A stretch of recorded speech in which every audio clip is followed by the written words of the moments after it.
Hey guys, welcome back to Riazul vlog. Daily ব্লগে আপনাকে স্বাগতম। আজকে ব্লগ 10, আজকে 10 নম্বর ব্লগ। তো ডেলি ব্লগ মানে আমার প্রতিদিনের জার্নি। আজকের ব্লগ থাকবে একবারে আকর্ষণীয় এবং সারাদিনের ঘটনা। ক্যামেরাটা আমার বন্ধুর হাতে দিয়ে আমি গাড়ি চলা শুরু করে দিলাম এবং রওনা দিয়ে দিলাম আমাদের গন্তব্যে। হে গাইস, হ্যালো, কি অবস্থা, কেমন আছেন তোমরা সবাই? চলা শুরু করে দিছে আমরা, আপনারা আমাদের সাথেই থাকুন, চলুন। গ্রামের সেই ঐতিহাসিক সৌন্দর্য দেখে একটু দাঁড়ালাম। এগুলো এখন খুব কমই দেখা যায়, অসাধারণ দৃশ্য। আপনারা গ্রাম ছাড়া এগুলো দৃশ্য দেখা সম্ভব না, কিন্তু হ্যাঁ, রিয়াজুলের মিলি ব্লকে দেখা অবশ্যই সম্ভব। চলেন নেক্সট পার্ট।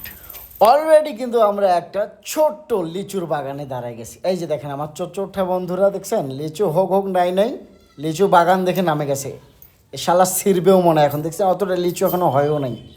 এই দেখেন এই দেখেন দেখছেন ছিঁড়ে নিল শালা চোর ঠারা। এগুলো সব ছোটোবেলকার ঐতিহাসিক দৃশ্য, যেটা শুধু রিয়াজুল মিলি ব্লকে আছে। হালকা পাতলা কিছু খাওয়ার জন্য আমরা একটা ছোট্ট গ্রামের হোটেলে দাঁড়াইছি। এখানে টুকটাক কিছু খেয়ে তারপর আবার আমরা রওনা করা শুরু করব। চলেন হোটেলের ভিতরে যাই একটু। অলরেডি সামনে দেখতেছি একটা ব্লগার ভিডিও বানা শুরু করে দিচ্ছে ওই হোটেলের ভিতরে। আমরা এখনও যাই নাই, দেখতেছি সে ভিডিও বানাচ্ছে। যে দেখেন, হয়তো সেও একটা ব্লগার হবে আমার মতন ছোটোখাটো। তারপর আমরা খাওয়ার জন্য হোটেলে প্রবেশ করে দিলাম। এখানে অনেক সুন্দর সুন্দর খাবার আছে মাশাআল্লাহ। গ্রামের হোটেল হবে কি, হলেও হবে কি, অনেক ভালো ভালো খাবার আছে। দেখছেন হাঁসের মাংস বিক্রি করার হোটেলের ইনকাম, বাপরে বাপ।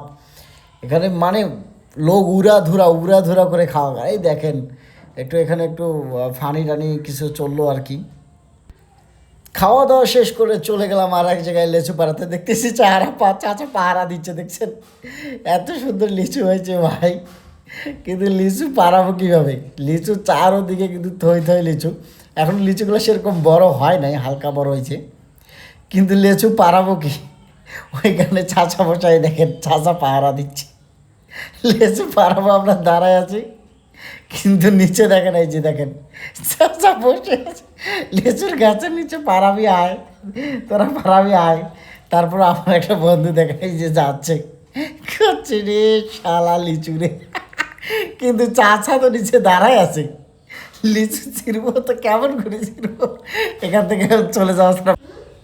আমাদের একটা ড্রাইভারের তেল সংকট হয়ে গেছে।